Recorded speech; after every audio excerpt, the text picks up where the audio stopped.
power invisible, and you see it everywhere and every day.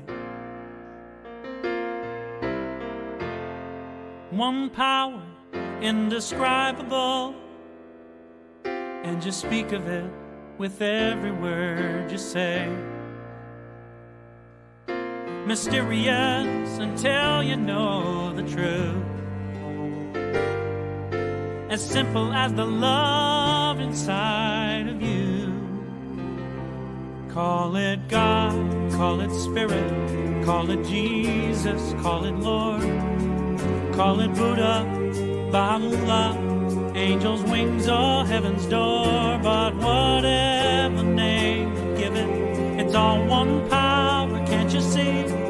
It's the power of the love in you and me. One power, one power. Welcome to the Centers for Spiritual Living, Midtown, Atlanta. Such is the nature of life that all it asks and all it wants is the opportunity to appear. And you are that opportunity, and so am I. And so it is. Whoever you are, whatever path brought you here today, please know that you are welcomed and celebrated. We know who you are. You are an individual expression of the divine life which we all live. We are life's opportunity to be someone unique and wonderful. Whatever your ethnic background, religious affiliation, however you know yourself and however you describe yourself, you are welcome to become a part of this community in whatever way serves you. Our vision is we are a strong, open, globally connected community centered on the clarity of principle. Through teaching, service, and practice, we create a safe, respectful environment that supports healthy spiritual growth. And now I'd like to share with you our declarations of principles as written by our founder, Ernest Holmes. A few of the declaration of principles we live by. I believe in one God, one absolute power, and first cause to all things. I believe that this power is perfect love, and it creates out of a desire to express love. I believe all thought is creative, and how I choose to think creates my personal experience. I believe in the unity of all life, and the immortality of the individual soul forever unfolding. I believe in the eternal goodness, the eternal loving kindness, and the eternal givingness of God to all. And so it is. So grateful, hey. And so it is. So we have spiritual mind practitioners. A practitioner is someone who's demonstrated the ability to use spiritual practice and spiritual laws to bring about great changes in their lives. They've demonstrated that they know how to bring these changes about in others when asked. Licensed by Centers for Spiritual Living, they're available to provide you spiritual guidance and support in those areas where you're looking for assistance. You can contact them through our website, cslmidtown.org. And today we've got one of our amazingly wonderful practitioners to share good ideas and affirmative prayer spiritual mind treatment. Welcome, Mya Fuller. Thank you, Vance. Greetings, CSL Midtown. Happy Sunday to you, dear friends. I have a question for you. Is this my camera blinking like this? Okay, well, I'm going to keep talking. Raise your hand if you've ever been told. Okay, I'm sorry. Is that my camera messing up, y'all? Does anybody want to tell me?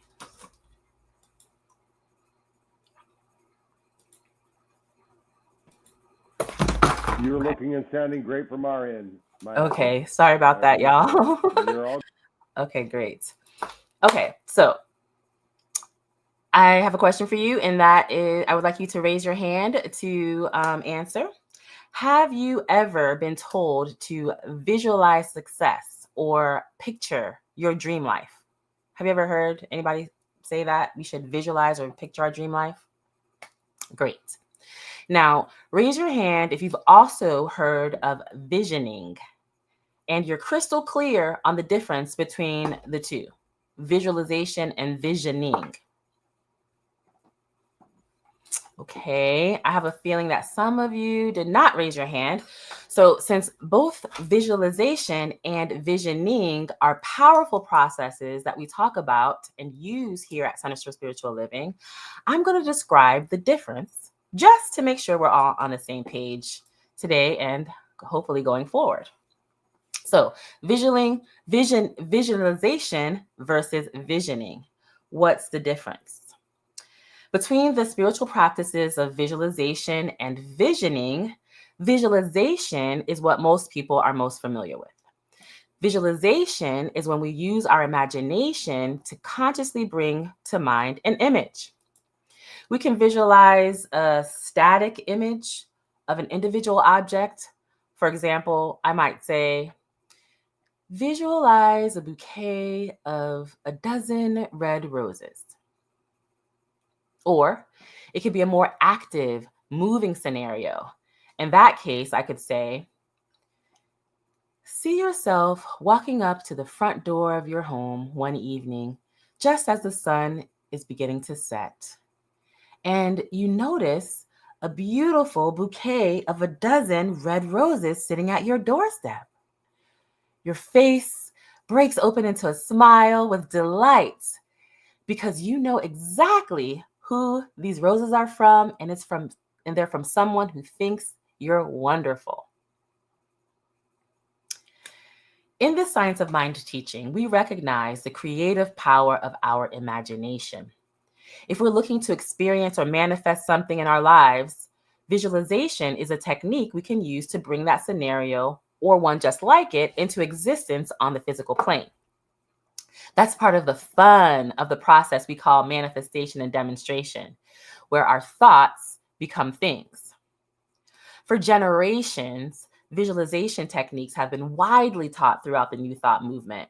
In fact, though he, of course, did not invent the practice of visualization, in Ernest Holmes' first edition of the Science of Mind book, which was published in 1927, he includes a section called How to Visualize, where he writes, visualization means mentally seeing things that you wish to have or to do. When you mentally see the things you desire and see them very clearly, you are presenting a universal mind with images of thought. And like the creative soil of the ground, universal mind at once tends to project those images into form. So that's visualization. Now, visioning is a totally different process. The spiritual process we refer to as visioning was developed more recently. Visioning, also known as the life visioning process, was created by Reverend Dr. Michael Bernard Beckwith back in the 1980s or 1990s at a time when his organization, Agape, was part of what we now call our Centers for Spiritual Living. Agape used to be part of CSL. In the visioning process, instead of consciously deciding what we're going to imagine for the purpose of manifestation and demonstration, we shift to a receptive process. Instead of actively deciding what we're going to imagine, visioning is a process where we adopt a posture of receptivity and open ourselves to allow spirit to communicate with us. It's a practice of listening. It's tuning in, just like adjusting the dial on the radio to hear the still small voice of spirit.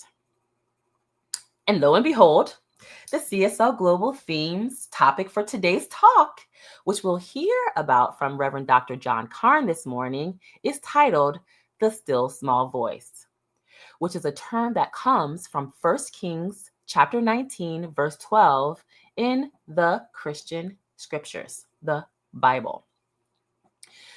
So how does visioning work? Many of us New Thoughters have experienced visioning as a group process where we come together in one of our spiritual centers and set an intention, ask spirit a specific question or questions and listen for the response. Often, visioning is done for a spiritual community or a project that the spiritual community is engaging with, where leadership gathers the insights from the group who are participating in the visioning process, and they use that information that comes from the visioning sessions to guide their decision making. But here's what's important to know. Visioning is also a personal practice. It's something you can do just like prayer, just like meditation. And while we can, of course, ask spirit anything, Michael Beckwith has set forth a series of widely used questions. So you'll normally hear some version of the following. Number one is usually something like, what is spirit's highest idea for my life? Or for this project, or for my career, etc. Whatever the topic you're visioning about or looking to receive guidance of spirit for. The next question is, what must I become in order for this vision to be made manifest? Then, what must I let go of? Then, what do I already have that can be in service to the vision? And then most times there's a final question of, is there anything else I need to know? And you're encouraged to write down what comes to you so you can retain the information, remember it, so that you can apply it in your life. So that is what we New Thoughters, CSLers, religious scientists mean when we say visioning. So as you see, visioning is a very different process from visualization. And why are we talking about this right now? Again, because visioning is a tool we use to help us tune in to the still small voice of our highest selves, which is our topic today. If this sparked something in you today and you'd like to go deeper, I highly recommend that you check out the Michael Beckwith's book, Life Visioning, a transformative process for activating your unique gifts and highest potential. It's a fantastic resource. And if you want to experience visioning for yourself, Reverend Robert Brzezinski, who came and spoke at CSL Midtown the week before last, he hosts a guided visioning session via Zoom every fourth Friday. He invites you to just email him at info@NT, as in New Thought, media.org to sign up. That's info@ntmedia.org. There are also guided visioning sessions available to you on YouTube for you to engage in at your own personal convenience. So, to recap the difference between visualization and visioning, think of visualization like ordering at a restaurant.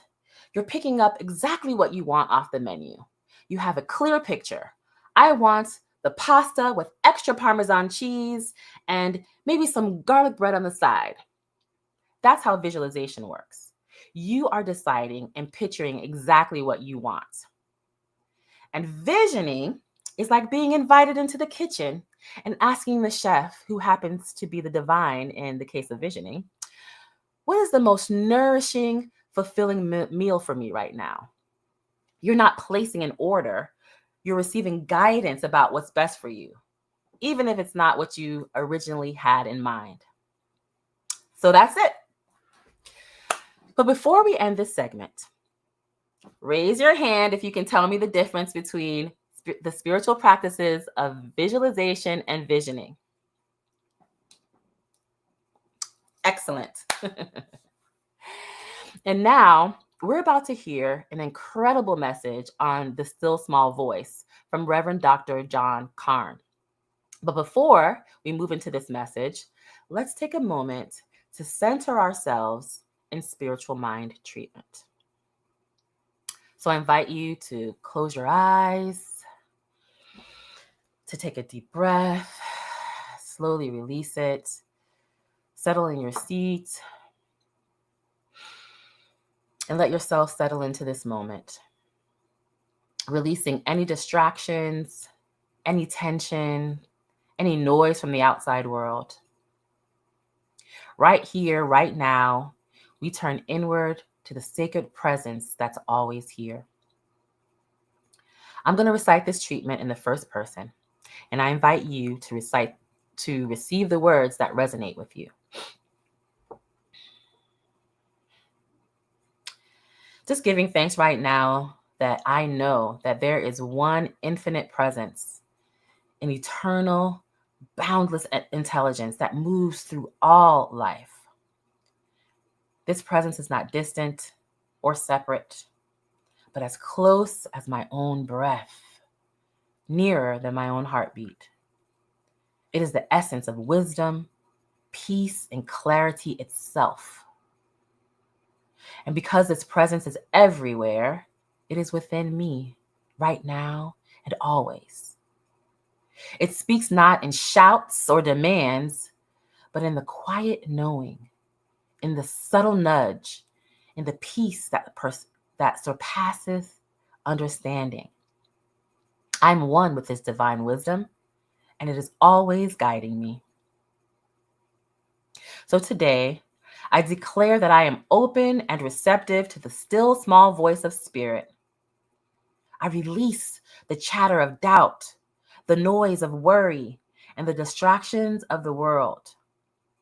I make space in my heart, in my mind, and in my spirit for divine clarity. I trust that spirit speaks to me in ways that I can understand, whether through an insight, an inner calm, or a deep knowing. I hear and I recognize divine guidance. I embrace stillness not as emptiness, but as fullness, the fullness of divine presence. I trust that I am guided in all things. And as I listen with faith and expectancy, I am led to right action in divine timing and with perfect clarity. And in this moment, I extend this prayer beyond myself, affirming that each person in this sacred gathering, in my city, in my state, in this country, and in this world is also divinely guided. Each one of us is tuned into the wisdom of spirit, open to hearing, knowing, and following divine direction in our lives. And so it is with a heart full of gratitude that I release this word into the infinite law, knowing that it is already done. I trust, I listen, and I am at peace. And so it is. Thank you. And now let us move into our music for reflection. Yeah. Come on. Yeah. Come on. Talking about that peace. That's right. Set your spirit free, y'all. If we wanna make a change, be the change we seek. If we get this thing called love, turn the other cheek, spin the world right upside down. Maybe then we'll see another way to be. If we're gonna have this dream, wake to make it real. If we're marching for some peace, start at home with me. If we soothe the war inside to bring some harmony, with a point where it begins. Shanti Ramani, Pache Shalom. Talking about that peace. That's right. Yeah.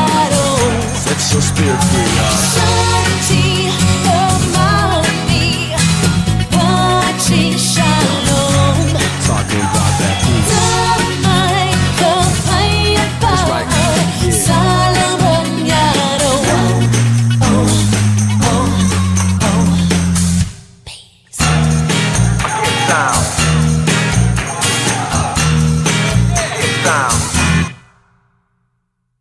People say it's Judgment Day, time for us to choose. We can win together now, but separately we'll lose. Given to the doubt and fear, show that heaven's here with every word we say, with every move we make, with every breath we take.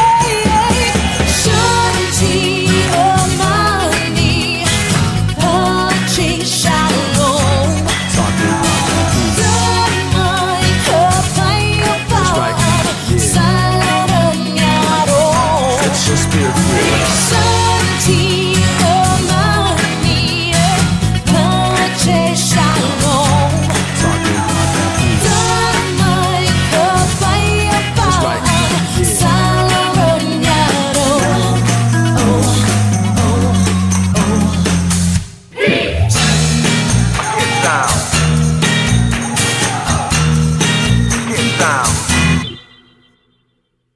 What the bleep, hey, got it right. With water and with life, what we get is what we think. So bask your mind with light. Focus on a super you. It suits the world of two. Join our peace, love, and fun till the work of peace is done. 'Cause baby, we are one. Shanti Omani, Pachi Shalom. Damai Kapaya Pam, Salam Yaro. It's your spirit free. Shanti Omani, Pachi Shalom. Damai Kapaya Pam, Salam Yaro. Shanti Omani, Pachi Shalom. Damai Kapaya Pam, Salam Yaro. It's your spirit free. Shanti Omani, Come on, y'all, and peace, yeah. Feed the love, yeah. Around that flame, y'all. Come on out and feel the light. You love your light, you love your light, yeah.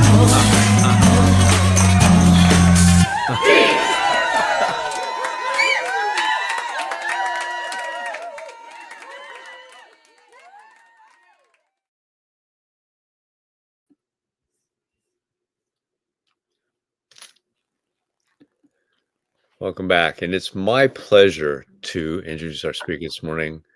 Dr. John is an ordained religious science minister and teacher of Science of Mind principles, both in person and via Zoom for the Emerson Theological Institute students where he's on the faculty. He's a CPE certified hospice chaplain through Centers for Spiritual Living and a religious science practitioner through CSL as well. He has a long history of New Thought in Eastern traditions. He presently serves on the board of directors of the Emerson New Thought Center.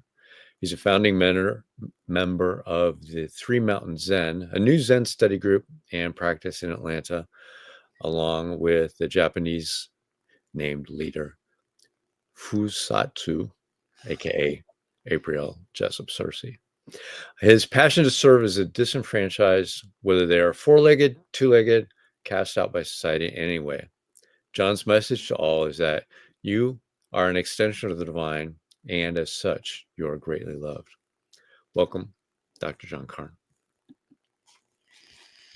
Thank you, Vance, and thank you, Maya. My goodness, we are talking about visioning versus visualization today.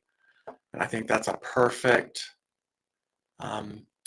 demonstration of how one person hears a still small voice and someone else hears it and someone else hears it. And we all put those down on paper and we say, oh yeah, that book, that's the exact book I wanted to talk about. Yeah, that's the exact process I want to talk about. So you are going to hear about that again. Now, a stranger approached a pastor and said, I'd like you to pray for my hearing. The pastor put his hands on the guy's ears, either ear, and he stuck his thumbs down into the canal. And he did a passionate, earnest prayer. I'm getting a visitor. We're doing tech support real quick. Uh-oh. We might be having an issue. Should I go downstairs? No. Sorry about this, people. We will get a microphone set up.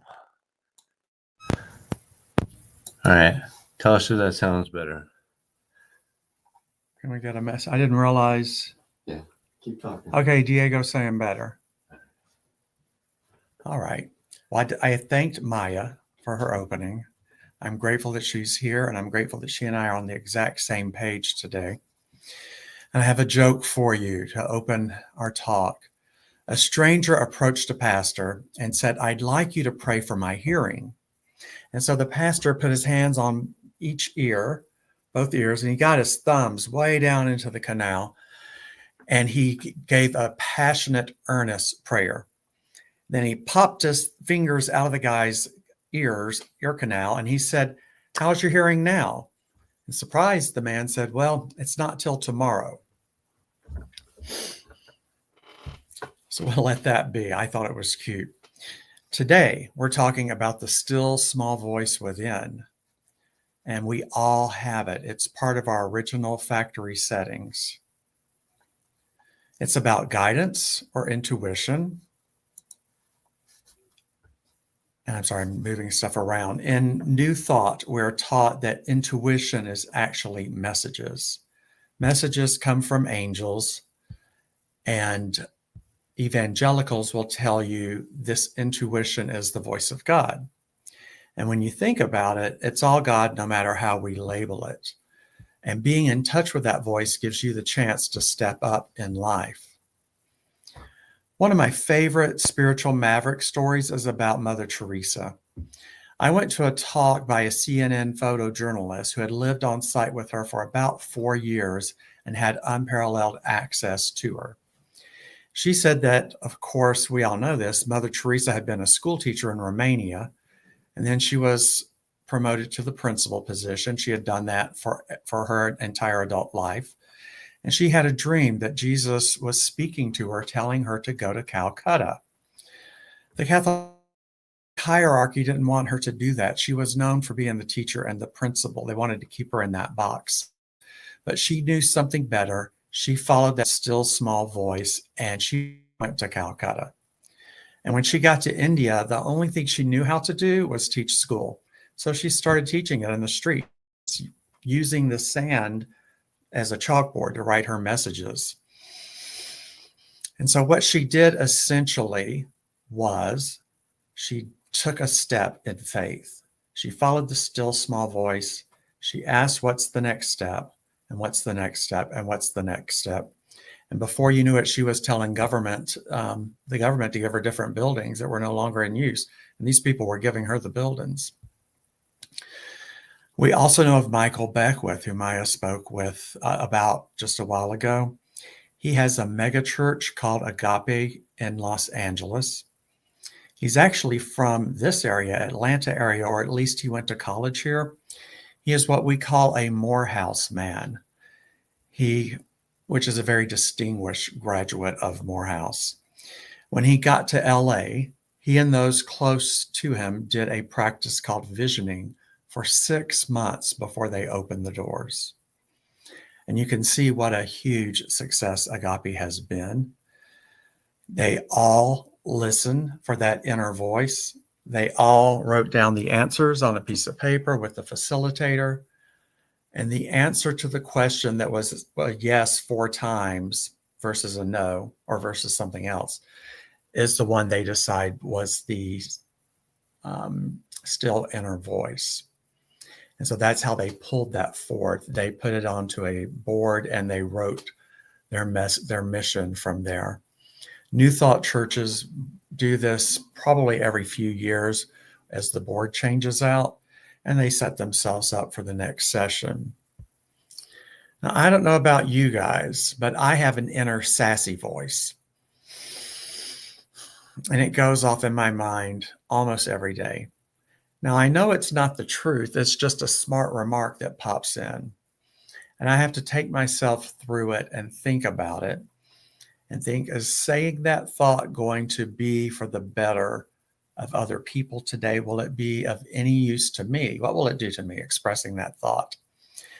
And as you do this more and more and more, those thoughts diminish and decrease and decrease and decrease because we're creating new neural pathways where my baseline is going to be something positive rather than something negative. And what about the ego? A lot of us talk about the ego, and sassy voice would fall into that area, but the ego is not taking you somewhere beneficial. The ego is an aspect of yourself resisting spiritual growth. And so as an example of this, I was teaching a class and I had a student stand up and tell us her lifelong problem. She had been with a woman who eventually left her, took everything with her, somehow threw her out of the house, and she lost the house. It was repossessed, foreclosed on. She lost her job. She lost the ability to be able to go to school. She lost some money. And as in any New Thought class, everyone was throwing suggestions at her. And she became fairly upset over a few different classes as we progressed because she said, well, this happened 25 years ago, but it's still causing me problems right now. And so in her mind, that meant this is a current issue. And we know spiritual mind or spiritual law doesn't care what you put in it. It's just creating the information you're giving it. So she's getting lots and lots of life experiences that further cement into her mind that this is her life now and it's never going to get better. We have to rebuild the neural pathways again to be a better, kinder first response. And kinder to who? To ourselves. If there's an argument going on in your mind, you're unable to hear the still small voice. Ralph Waldo Emerson famously said, to get your bloated nothingness out of the way of divine circuits. In today's language, we would say, get out of God's way. The good news is that it's ours to handle. We don't have to ask anyone else. We can do this on our own. And of course, that's why we have ministers and practitioners who would also love to help you and watch you overcome something in your life. We do this for each other. You may not know that. We're experienced enough to reach out and ask for a lift, like from Mya. And we help each other and we get really good results. Michael Beckwith says that the still small voice is not just a gentle whisper, but a constant, intuitive presence that leads us towards our highest good and our spiritual growth. It is the voice of intuition, inspiration, the divine within, and it's always guiding us, even if we don't always recognize it. This voice is part of our deeper, true nature, and learning to listen to it is a key part of spiritual practice. He also touches on external distractions, fears, and the ego can cloud our ability to hear this voice. Those external distractions and the voice of fear is the ego. When we listen instead to the still small voice, we step out of the noise of the world and the chatter of the mind, and this often leads us to a deeper understanding of who we truly are and what our next steps should be. And in this teaching, we say, treat and move your feet. Well, where do you go?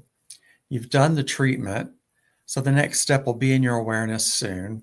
In fact, it's already out there waiting for you to see it, to feel it, and to hear it. And I'm told that the prayer, the next treatment should be, let me see it. What is mine to do right here and right now? Give me the next step. And I always like to wrap that up with the light is on, the path is made clear, and I step out now in faith. So divine guidance is always available to us. and yet it requires stillness and inner quiet to hear clearly.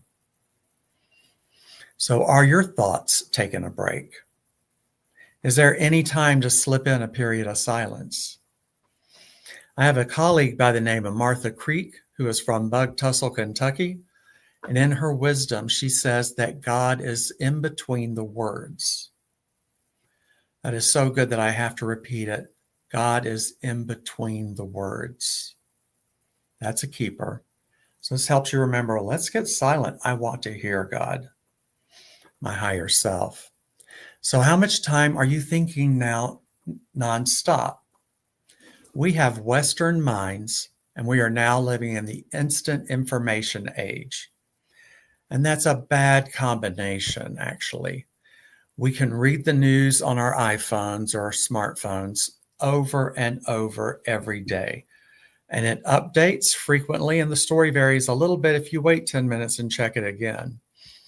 It can leave us absolutely drained.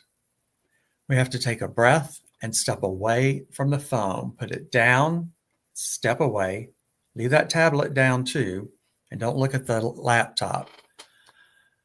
Step away, resume your spiritual practice, and keep your day going well, nicely under control, blessed and uplifting. That's the kind of day I want to have.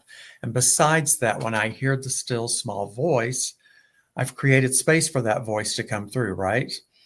And so my day's automatically going to be better. I'm being gifted with what to do next and how to handle this or that. So in this Western culture, instant information age, I have found that my attention span, if I'm not paying attention, is shrinking to seconds. If an article or a social media post is too long, I toss it aside. Those old ways of speaking with a really long article you might see on Facebook don't serve us anymore. We have to catch someone's attention in the audience within 8 seconds, or we've lost that person. Now, I know that I'm not the only person that has dealt with this instant information addiction issue. As my dear friend, Reverend Susan Zoller would say, I'm not saying you guys are doing this, but perhaps someone you know is doing this. Vance and I have access to a beach house through a long extended, through the family member. And it's one of the few places I can go where I can travel with my dogs. So, you know, I'm all over about visiting this house. A few years back, I vowed not to check the news and to stay off social media for the week that I was there. I found out that was very calming, very peaceful. It was really great. And when you listen to the sound of the surf, it is loud enough that it drowns out the voices in your mind, and your baseline is at a very positive place.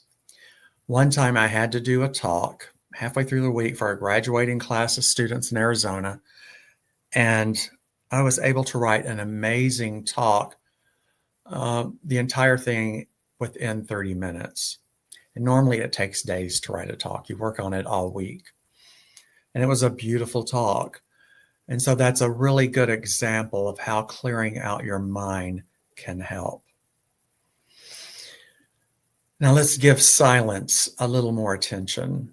Have you done silence as a spiritual practice? When we teach foundations, it's a spiritual practice you're given to go home and try for a week. And I have found that it's really important, especially in the instant information age, to have some silent time. Now I get in the car, and as I'm about to click on the radio out of habit or plug in my phone and get a podcast, I'm recognizing that, oh, I was hearing nothing but sound, working on something, listening to something, checking the news.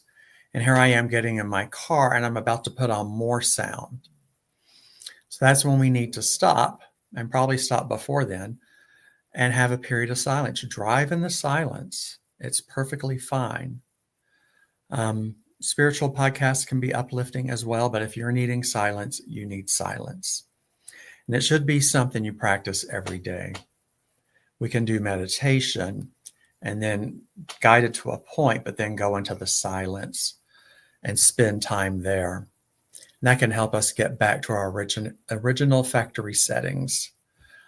I encourage you to sit at least 2 times a day and be in the silence.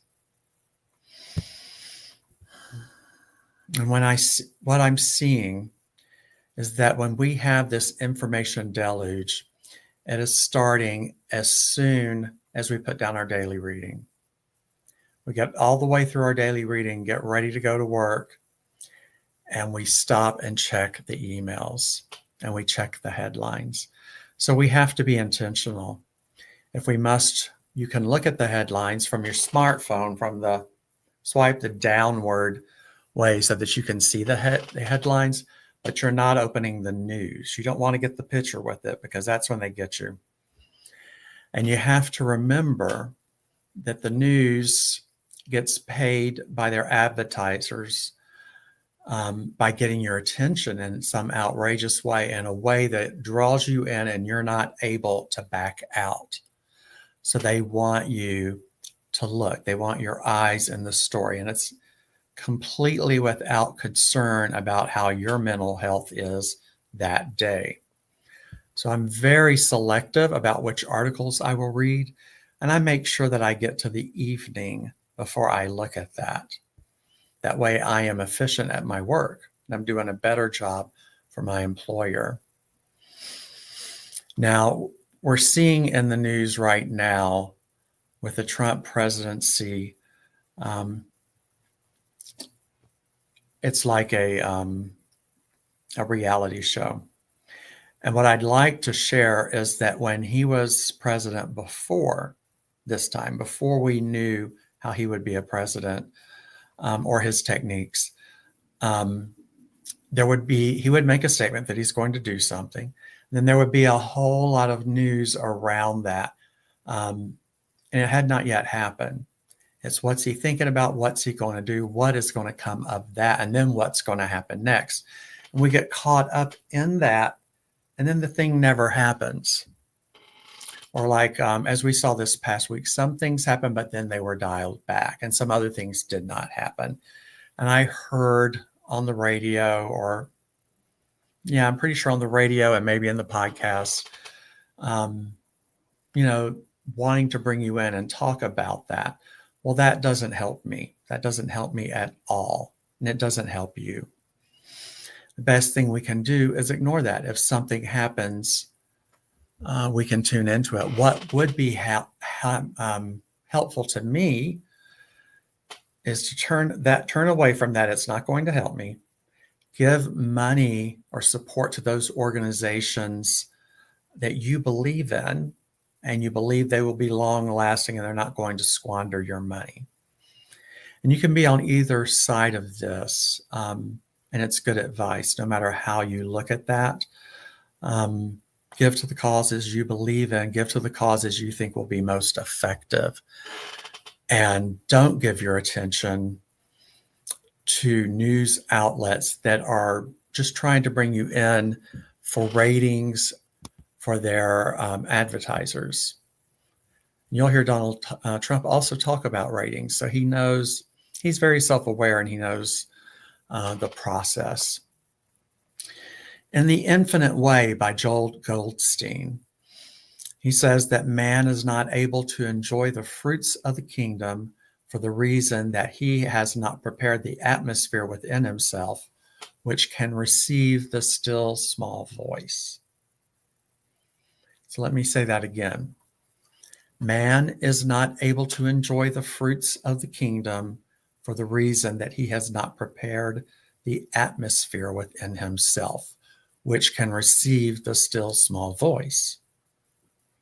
So what are some techniques we can use to help prepare the atmosphere within us so that we can hear the still small voice?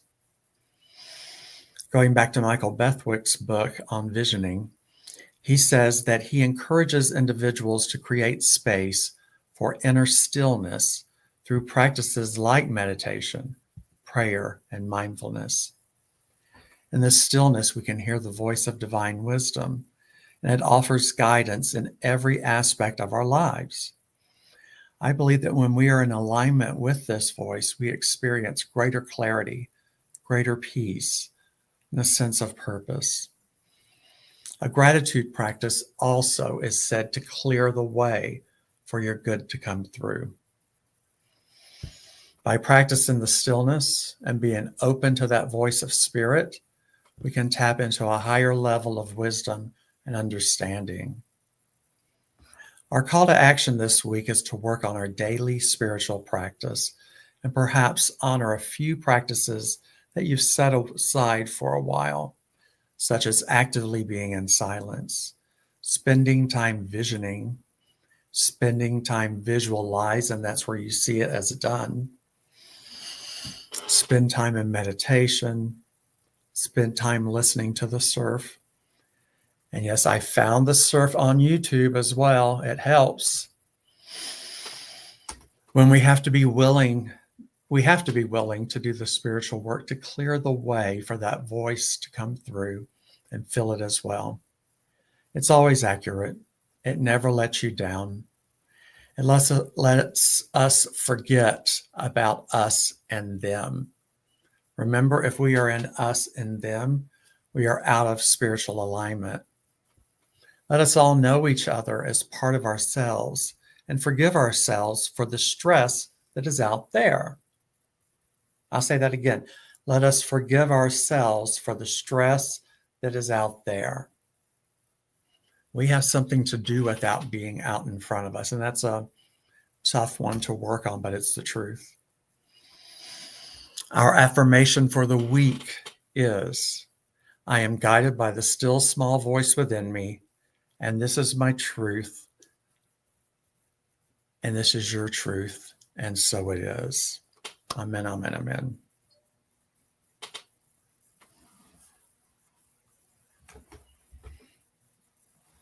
Mr. Vance? Mute. There we go. Thank you, Reverend Dr. John Karn. Little minor technical difficulties this morning, but we got through them. Thank you so much for that talk this morning. And it's now our time for our conscious giving. So if you would with me, you can give at cslmidtown.org/donate. There will be a QR code that shows up on the screen right now. And you can set up a one-time donation or an ongoing donation, whatever works for you with your spiritual giving plan. Say with me our affirmation of prosperity. I live in a universe of abundance. As I freely and joyfully give, I join in the divine flow, and all that I share with life returns to me multiplied abundantly. And so it is. So I had a couple of announcements. One that's not on the sheet is what John and Maya were talking about on the 22nd, which is a Saturday morning from 9:30 until 12:30. We like everybody in the congregation that can to join us for what's the beginning of our co-creation process, which is visioning. That whole process they talked about is what we're going to participate in. And we would like everyone to join us there for that. It's going to be what's going to lead us into what is the next version of Centers for Spiritual Living Midtown. And next week we have Reverend Deb Hammond, and I got it, I lost it. I'm curious about that topic. And every Sunday at 10 a.m. on our Zoom channel, we have the discussion group, and they're going through the Science of Mind textbook. So if you are interested in that, please join them at 10 a.m. Our Zoom channel is on our website, cslmidtown.org. Scroll down to the very bottom, and you can get there from that. And the same reason for our upcoming discussion with Reverend Dr. John Karn after this. Come to the Zoom if you're not already there, and we'll have a discussion. So now we can do our affirmation of life. I leave this place now knowing something better than I knew before.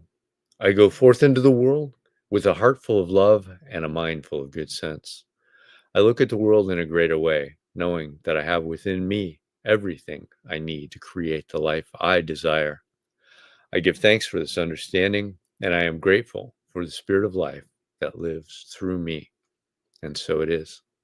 Have a great week, everybody, and we'll see you on Zoom.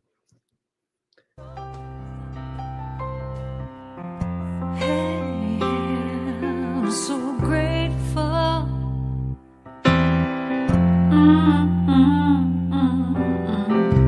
I'm so grateful. I'm so grateful. I'm so grateful for all that I have. I'm so grateful.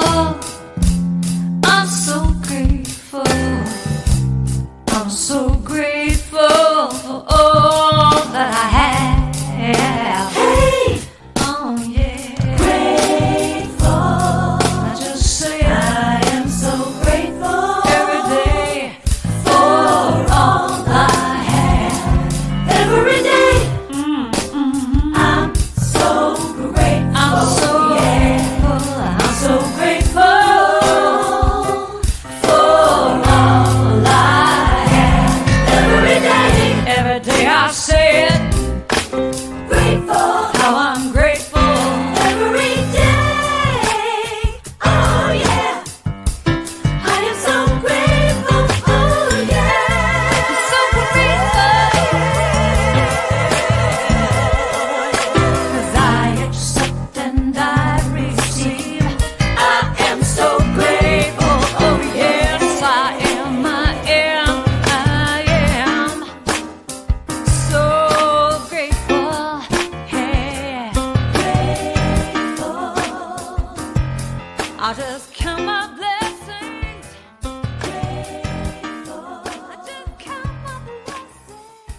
There is a power for good in the universe greater than you are.